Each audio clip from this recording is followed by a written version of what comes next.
Falida El-Agami, bonjour. Tu connais mon attachement, mon intérêt très marqué pour l'entreprise familiale et je suis très heureux de t'avoir comme invité à ce podcast pour parler de cette fameuse familiale que j'appelle l'objet économique étrange de nos économies nord-africaines, l'économie mondiale, puisque tu sais très bien que l'entreprise familiale a toujours été présentée comme quelque chose de négatif, de péjoratif, au lieu d'être Mhm, présenté comme étant un acteur qui compte dans le monde économique et dans l'économie d'une nation. Bon, beaucoup a été tenté de la part de beaucoup de personnes, dont moi, mhm, avec ton soutien et le soutien de Sarawet dont nous allons parler aujourd'hui pour mhm, expliquer et clarifier un peu cette incompréhension qu'il y a de l'entreprise familiale mhm, en Afrique du Nord, mais toi, tu couvres évidemment une autre région. Tu vas nous expliquer un peu tout ça aujourd'hui. Et mon mhm, intérêt aujourd'hui pour ce podcast, c'est réellement de montrer toute l'énergie que met Sarawet à promouvoir l'entreprise familiale dans cette région. Je te remercie encore une fois et sans plus tarder, une question, enfin une première question qui en renferme plusieurs. Quelle est la mission principale de Sarawet mhm. Family Business Forum, comme il s'appelle, et comment ton organisation soutient-elle spécifiquement les entreprises familiales dans leur quête de développement durable, d'innovation dans la région MENA? Et cette question vise à ouvrir aussi le dialogue en en te permettant du moins de présenter l'organisation et d'expliquer son rôle et ses objectifs principaux en mettant l'accent sur le développement durable et l'innovation encore une fois. À toi l'honneur. Merci beaucoup, Slim. Et tout d'abord, merci beaucoup de cette invitation. C'est vraiment un honneur toujours de partager des moments avec toi et surtout en parlant sur un sujet qui nous tient au cœur à tous les deux, l'entreprise familiale dans la MENA, en Afrique du Nord et dans le Moyen-Orient. Et donc, avec grand plaisir que j'explique un tout petit peu qu'est-ce le Tarawa Family Business Forum. Donc, nous sommes une organisation à but non lucratif, soi-disant un think tank en fait qui a été fondée en 2006 par 12 entreprises familiales. On a été fondé à Dubaï. Et avec l'objectif, en fait, d'avoir un dialogue multigénérationnel sur les réalités de la gestion de l'entreprise familiale. Donc, en tant que objectif, en fait, on se concentre à comprendre la durabilité, l'innovation et la croissance des entreprises familiales dans la région MENA. Donc, comme tu as dit, nous couvrons donc le Moyen-Orient, le Levant et l'Afrique du Nord.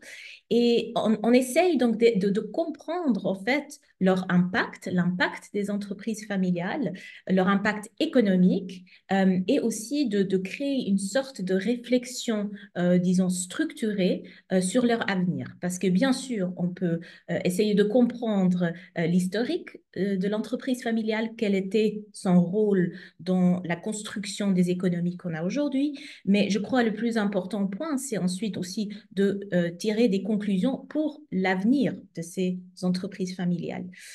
Donc, nous avons, depuis 2006, donc nous avons mené des dizaines de programmes et de projets de recherche euh, pour et avec la communauté des entreprises familiales. Donc, ce qui est très important au sein de Sarawat, c'est de vraiment être une plateforme de collaboration. Donc, nous ne sommes pas juste là pour créer des projets abstraits de recherche, mais nous travaillons avec les familles de toutes les régions pour mieux comprendre leur contexte, et on en reparlera peut-être, mais aussi pour avoir leur intérêt et leur input dans tout ce qu'on fait dans la région. Et l'idée, c'est en fait de ensemble créer un savoir-faire qui va donc essayer d'apporter de meilleures ou de développer de meilleures pratiques pour le leadership des entreprises familiales dans la région. Et pour atteindre ça, donc nous travaillons, comme j'ai dit, avec les familles, nous travaillons avec des experts et notamment aussi des académiciens d'universités dans la région, mais aussi à l'extérieur. Donc globalement, nous travaillons avec toutes sortes de gens pour donner une image holistique de la réalité du leadership des entreprises familiales dans la région. Donc, comme on sait tous, en fait, l'entreprise familiale au MENA, on estime qu'entre 70 à 90% de l'économie est donc familiale. Et ça montre qu'en fait, ici, on a toujours l'impression qu'on parle d'un secteur niche, mais ce n'est pas du tout le cas. C'est vraiment la majorité de l'économie de notre région. Et donc, nous pensons que c'est très important à en parler d'une manière structurée et vraiment profonde dans ce sens-là. Très, très intéressant. Et je te dis, tu connais ma passion, moi, pour l'entreprise familiale, puisqu'en Algérie, on a essayé à plusieurs reprises d'organiser de grands événements pour Mhm, expliquer l'entreprise familiale et les problématiques réelles de l'entreprise familiale. Alors, évidemment, je vais te poser la question des défis auxquels les entreprises familiales sont mhm, confrontées dans la région MENA et comment mhm, Salawat Family Business Forum les aide à naviguer ou à surmonter ces défis, en particulier en ce qui concerne la sensibilité culturelle autour de l'entreprise mhm, familiale dans différentes parties de la région. Tu sais très bien, moi mhm, j'ai été confronté à ce souci-là, puisque la mhm, première fois où j'ai voulu organiser une grande rencontre autour de l'entreprise familiale algérienne, on m'a opposé le fait que les gens n'aiment pas parler de leurs problèmes mhm, en public. Bon, mhm, euh, mhm, j'étais un peu candide, on va dire, au début, mais je crois toujours qu'on peut faire quelque chose pour l'entreprise mhm, familiale. Je te laisse mhm, donc un peu nous expliquer un peu les défis auxquels mhm, justement sont confrontées ces entreprises et mhm, à travers les travaux que vous avez menés au sein mhm, de Thalawet, qu'est-ce que vous avez pu voir comme cœur de mhm. problème? Mhm. Ben, merci beaucoup de cette remarque, Slim, parce qu'en effet, on rencontre beaucoup en fait, cette idée que l'entreprise familiale est en principe très euh, fermée, qu'on ne veut pas en parler. Et c'est clair qu'il y a beaucoup de questions confidentielles dont on ne voudrait pas en parler en public. Donc, je comprends tout à fait cet aspect un peu difficile dans ce sens-là. Mais donc, je vais juste expliquer tout d'abord ce que nous avons constaté après 15 ans de travail avec Tarawat, ce que nous avons constaté du point de vue quels sont les défis et comment se construisent ces défis et comment on pourrait peut-être les approcher d'une manière un peu différente. Donc, en principe, ça c'est un peu l'approche qu'on a aujourd'hui, on a l'impression que des familles qui possèdent et gèrent des entreprises, en fait, font face à des défis très similaires dans le monde entier. Donc, on peut voir vraiment les noyaux des problèmes similaires dans toutes sortes de familles partout dans le monde. Et en fait, ce qui change, c'est des facteurs qui impactent ces défis et soit les amplifient ou aident à les résoudre très différemment. Donc, on voit il y a une différence entre comment l'ampleur et vraiment la résolution de ces défis dépendant de ces facteurs. Alors, quels sont ces facteurs qu'on pourrait nommer? Il y a par exemple des facteurs plutôt internes. Ça, c'est par exemple comme des facteurs comme la culture familiale, l'histoire de la famille. Donc, d'où venons-nous? Quelle est l'histoire qu'on a et comment ça nous met à, par exemple, résoudre des conflits. Donc, il y a des familles qui ont des cultures de résolution de conflits qui est très mature, très, très sophistiquée. Il y en a d'autres qui, par leur historique, par l'expérience, n'ont pas réussi à développer une telle culture. Donc, ça amplifie, par exemple, quand on a un conflit, on n'arrive pas à les résoudre. Donc, par exemple, l'histoire et la culture familiale, c'est un facteur qui amplifie un problème, par exemple. Ensuite, on a bien sûr aussi l'environnement culturel ou religieux qui nous influence comme entreprise familiale. Donc ça, c'est un peu plus loin. Donc ça, c'est vraiment les facteurs un peu externes qui commencent à nous influencer comment on gère dans des situations difficiles. Et ensuite, ben, on a encore, ben, c'est un peu comme un oignon, Il y a après les réalités géopolitiques, les réalités économiques et du marché qui aussi change ou influence comment on peut répondre à des défis dans l'entreprise familiale. Et même, par exemple, on voit des aspects qui sont différents. C'est quelle industrie, dans quelle industrie la famille agit, influence comment elle réagit à des défis. Donc, si on regarde par exemple une question de succession, qui est un défi assez classique dans l'entreprise familiale, tous ces facteurs que je viens de nommer vont avoir un impact différent selon le contexte, selon l'histoire de la famille, sur cette problématique qui est très classique et qu'on voit partout dans le monde. Donc, lorsque nous abordons l'entreprise familiale, je trouve qu'il est très important de toujours voir les problématiques et les défis dans leur propre contexte.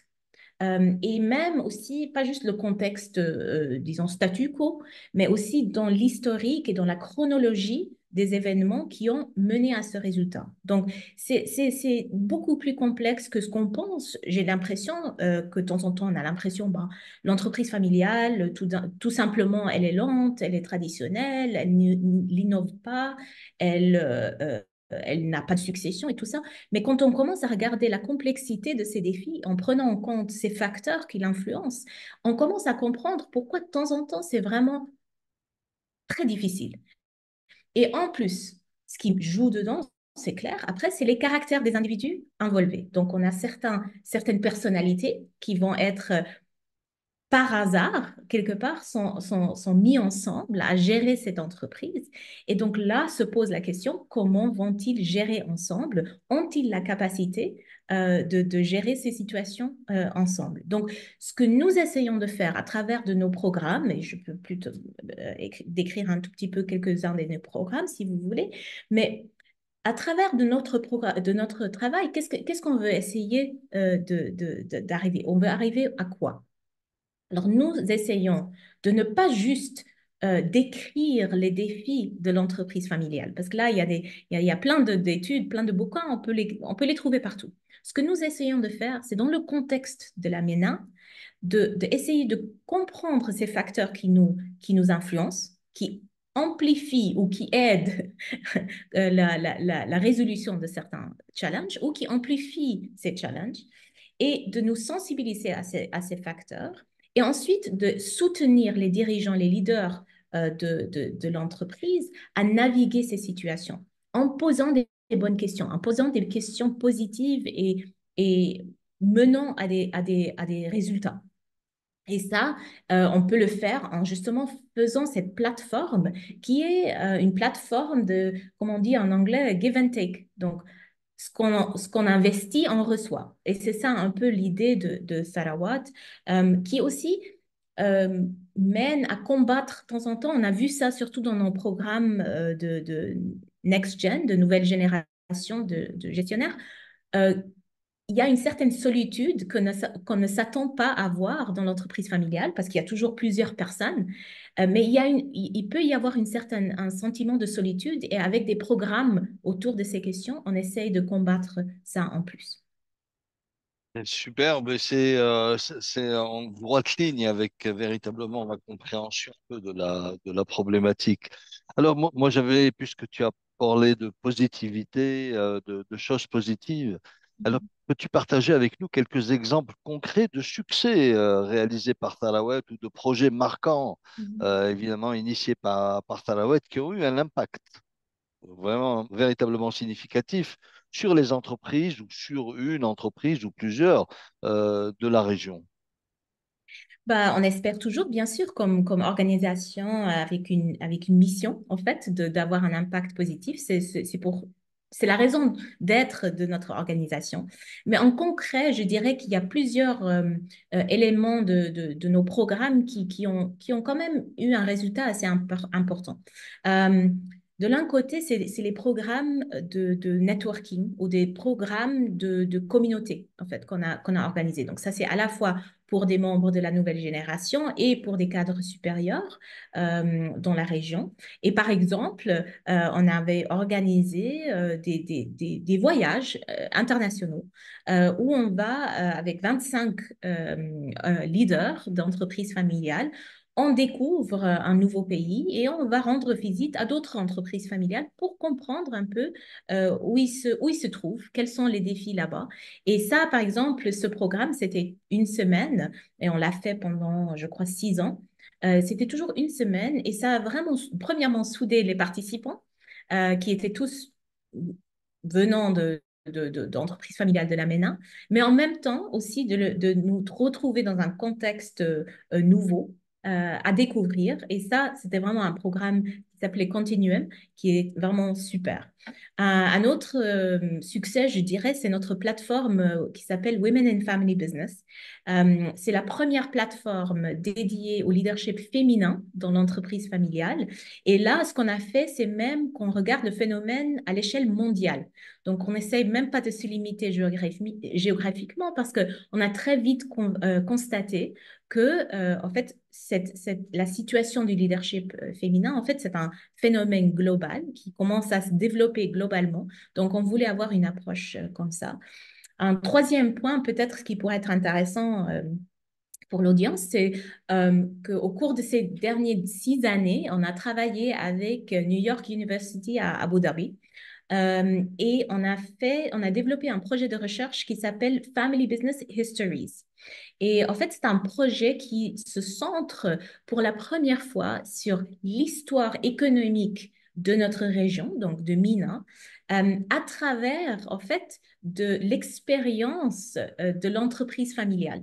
Donc, on a des familles qui ont commencé en, je dirais, 1800, 1820, et on arrive à commencer à voir l'histoire économique de notre région s'étaler devant nous par le biais justement de l'entreprise familiale de la région. Et c'est des histoires entrepreneuriales qui sont aujourd'hui extrêmement inspirantes et en même temps qui ont énormément de valeur.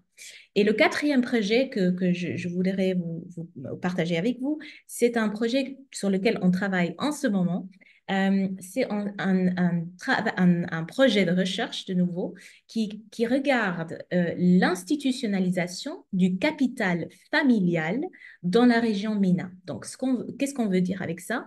C'est qu'on essaie d'observer qu'est-ce qui se passe avec l'émergence de plus en plus des family office, qui sont une structure séparée de l'entreprise familiale opérante, opérationnelle. Et donc, on essaye de faire un projet de recherche qui va analyser cette nouvelle situation, en fait, et qui va essayer de comprendre quels seront les rôles que ces family offices vont jouer dans le marché et dans l'économie de la région.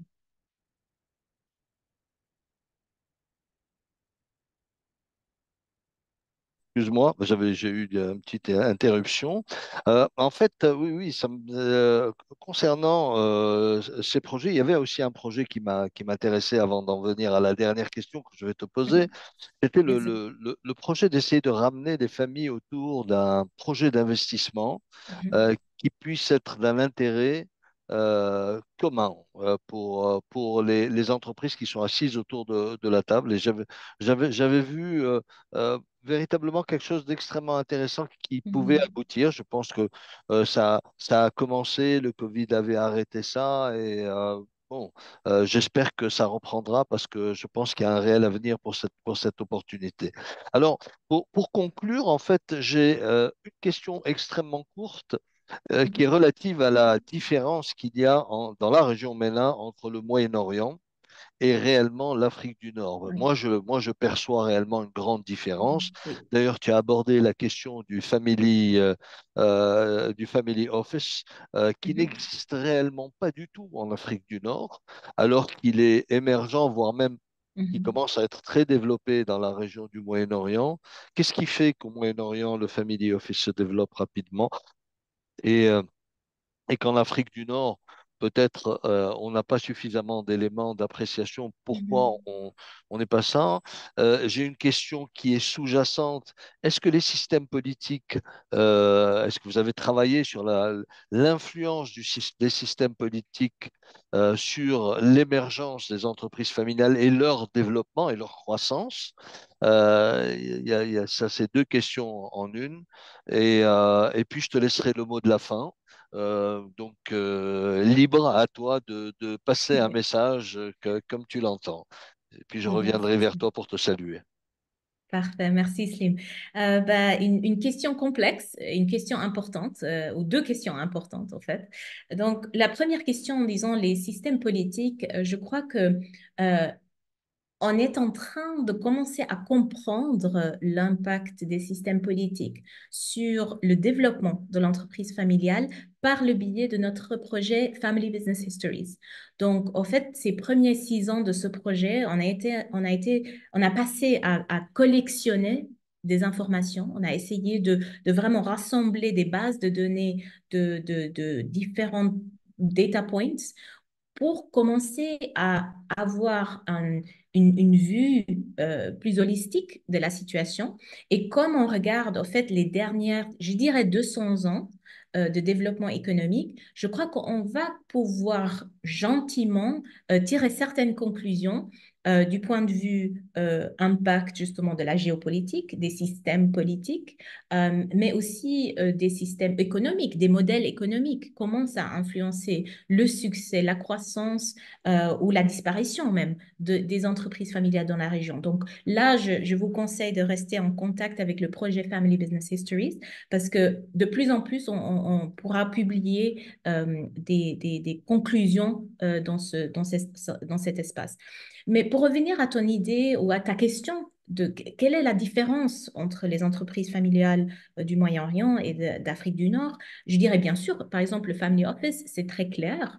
Et là, ça c'est très poussé aussi par l'agenda économique de la région, notamment du Golfe, qui a un agenda économique très clair et où on a mis les capitaux familiaux comme un véhicule en fait de développement. Donc ça, c'est très clair que ça, c'est une grande différence. Mais je crois qu'en général, j'aimerais bien commencer à répondre à ces questions en reliant à une question qu'on a posée avant, c'est la question du contexte. Donc, il faut toujours, avant de juger ou d'aborder la question des besoins de l'entreprise familiale dans les différentes régions, il faut vraiment regarder le contexte. Et le contexte, il varie même au sein de différents pays. Donc, on voit quand même aussi des différences régionales, même dans le même pays, où les entreprises familiales fonctionnent différemment. Et ça, c'est très important à comprendre si on veut soutenir ce modèle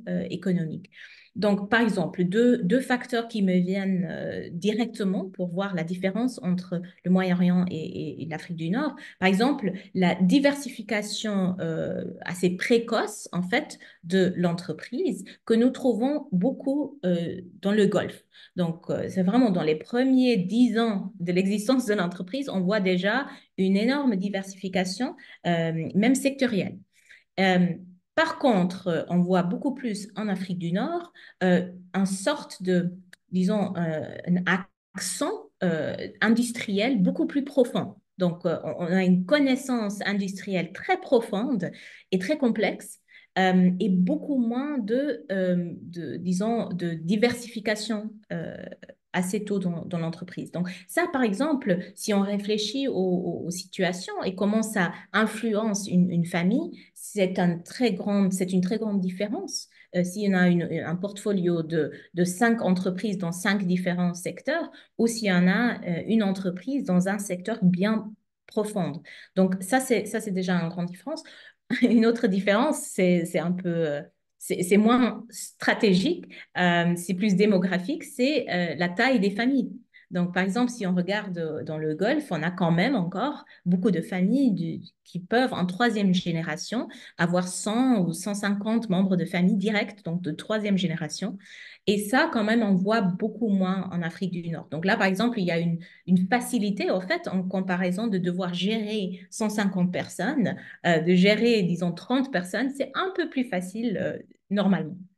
Donc voilà, donc il y a énormément de différences, c'est que deux exemples, mais c'est pour ça que je dis il faut vraiment contextualiser, il faut comprendre les cultures, les traditions, la démographie, le contexte économique et politique. Et donc de notre côté, et je vous encourage de regarder nos sites web, on a beaucoup de projets là-dessus, il y a 70, 70 case studies sur le site Family Business Histories. Et donc, vous pouvez tous nos projets sont accès public parce que voilà, ça c'est la mission de notre organisation. Et donc le but au fait que nous avons, c'est d'essayer de fournir aux leaders de la région d'avoir accès à ces nouvelles idées, à une nouvelle manière de faire les choses et aussi à des opportunités à discuter. Et je crois que dans le futur, l'avenir de l'entreprise familiale sera toujours dans le dialogue et dans l'entente intergénérationnelle. Et on a l'honneur d'essayer de jouer un petit rôle dans cette réalité. Écoute, merci. Juste une petite chose avant de partir. C'est pas une question, Bien c'est sûr. juste une interrogation. Je pense que c'est très intéressant d'organiser une fois par an ou une fois tous les 2 ans le Family Business MENA Forum dans un des pays de la Mhm. région où je pense qu'il y a une réelle opportunité.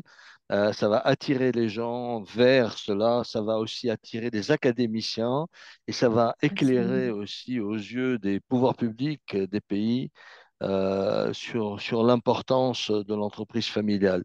Voilà, c'est une idée que je vous lance.